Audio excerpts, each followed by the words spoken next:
Hello everyone, welcome to the Psychosin project. I am Psychosin and today I'm going to be reviewing the brand new album, the 15th studio album by Sepultura, thrash legends Sepultura, and their newest album, Quadra. There's the cover for you there, hopefully not too much glare, and the back there. Now, before we get into the album itself, there is something I want to kind of rant about a little bit.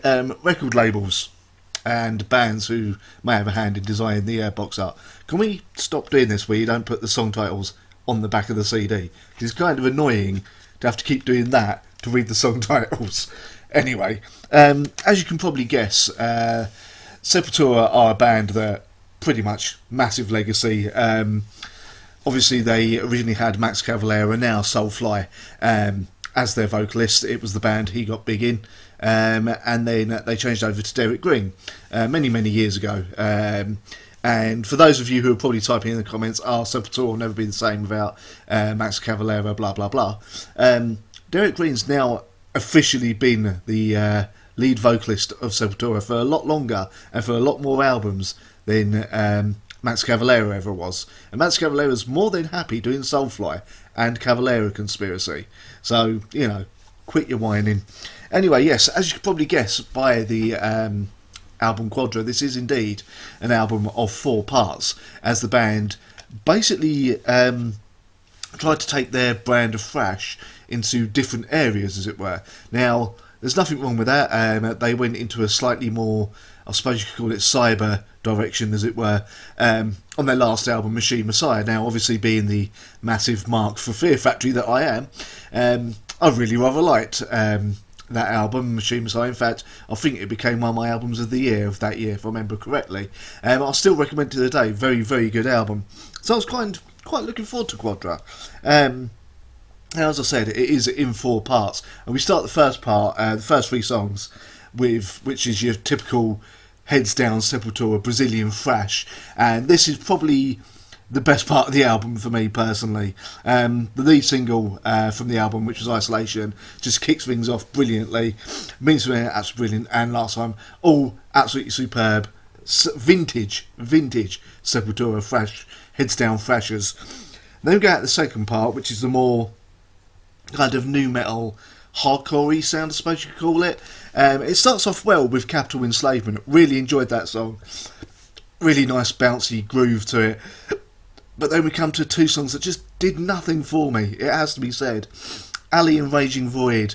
They plodded along pleasantly enough, but yeah, after how good they could do this sound, as shown obviously Roots back in the day, and indeed that song Capital Enslavement, these 2 songs just didn't really go anywhere for me.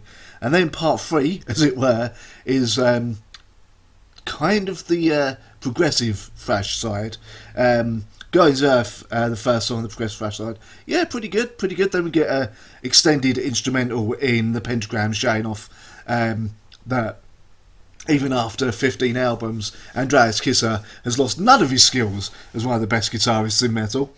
And then another song that I really love as well off this album, Autumn. Absolutely brilliant song. Definitely check that one out. Then we come to the last part, which starts with a 1.5 minute instrumental called Quadra, all done on acoustic guitar to give a bit more texture to the overall sound of the album. Then Agony of Defeat. Yeah, I liked it, don't get me wrong, but it didn't quite work great because it's a sort of mid-paced, what's the word? Slog in a way. Admittedly, it does employ employs Derek Green's clean vocals, which is going to cause a lot of rage for a lot of old school Sepultura fans, but whatever, the guy's got a good voice. And then we come to the last track, Fear, Pain, Chaos, Suffering, which employs some female vocals, which at first I thought was Tatiana from Ginger. I'm actually going to just double check that it's not her. No, it's by someone called Emily Barretto. But at first I genuinely thought it was Tatiana of Ginger. And her and Sepultura, and Derek Green's voice merged quite well, but it's another overly stretched, mid-paced, like slog for me, and it didn't really end the album on a high, but maybe it'll grow on me. I mean, this is after literally one listen, so, you know, as I tend to do these reviews, because it's kind of that philosophy of if an album doesn't grab you straight away, generally you're not going to enjoy it that much. Obviously that isn't true for all albums. Obviously prog metal albums, they're going to take a while to grow on you. So all in all, Quadra by Sepultura, their 15th studio album, can you believe? Yeah, it's worth picking up. It's definitely different. It's definitely an experimental album. I suppose by doing it 4 stars, they're kind of working out where they want to go next with the Sepultura sound, because they can't just keep bringing out the same album again and again. I understand that. So all in all, gets 3.5 out of 5 from me. Very much worth a listen. Anyway, thank you very much for watching. If you wish to become a Patreon, the link is just down there.